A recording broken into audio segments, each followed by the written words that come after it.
Bienvenue dans l'envers du décor de notre quotidien, des histoires cachées, des secrets oubliés avec aujourd'hui une vidéo où on va voir ensemble trois expressions oubliées aujourd'hui mais qui en fait ont un lien avec le mois de février. Neige en février, printemps au métier, première expression que nous allons voir. Cette vieille maxime météorologique française se base sur l'observation des phénomènes naturels pour faire des prédictions sur les saisons à venir.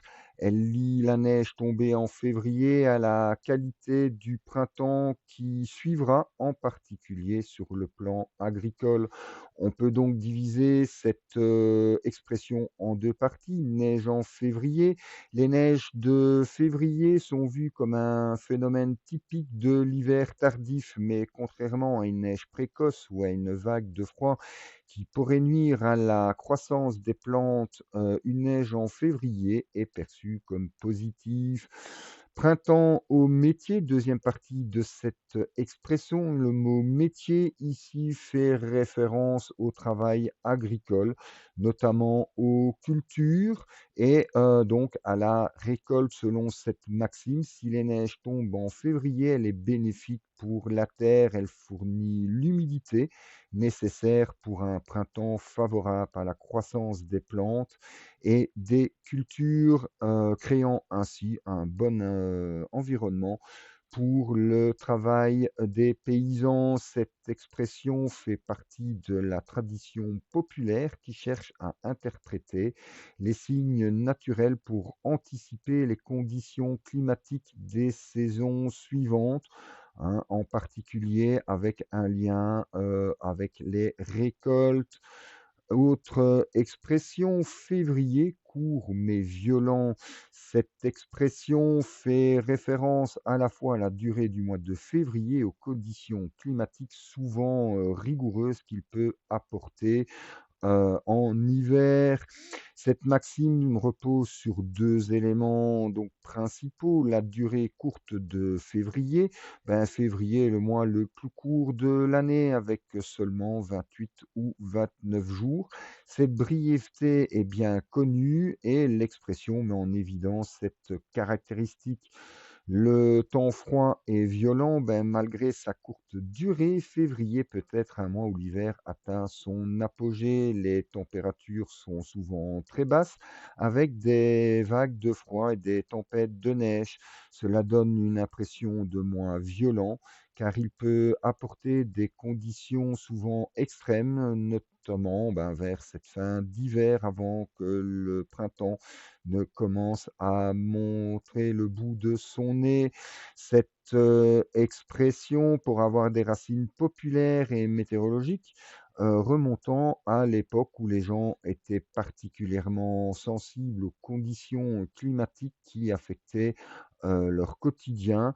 Une nouvelle fois, généralement dans les zones rurales et agricoles.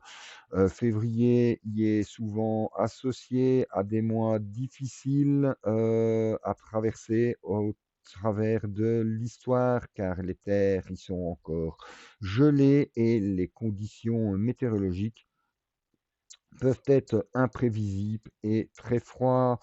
Autre expression, février fait le moine, mars le démasque.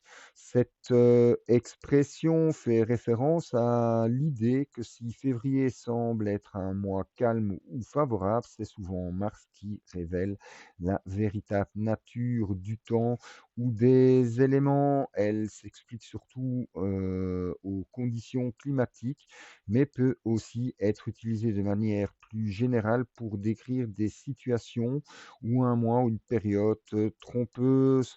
Cette expression peut se diviser donc en 2 parties, hein. Février fait le moine, cela peut signifier que février, souvent froid et rigoureux, peut être perçu comme un mois tranquille ou relativement moins sévère comparé à ce que l'on pourrait, attendre. On peut ainsi y voir une référence ici à la tranquillité apparente de février qui pourrait donner une fausse impression de douceur ou de calme. Mars le démasque.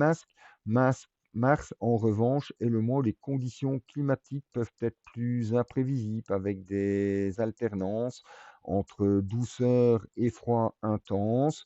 Ainsi, Mars dévoile ce que février ne laissait pas voir, comme une sorte de vérité sur la fin de l'hiver ou le début du printemps. Cette expression, une nouvelle fois, hein, se rapproche des observations populaires et des phénomènes météorologiques. Toutes ces expressions, ben, sont liées, hein, au passé, à la zone plus rurale, plus agricole, où la météo avait une importance capitale pour la suite de l'année. Ben voilà, j'espère que cette vidéo vous aura plu et que vous aurez ainsi découvert trois expressions liées donc à ce mois de février, court, mais qui peut être rude. Je vous dis à très bientôt pour d'autres secrets du quotidien. Au revoir.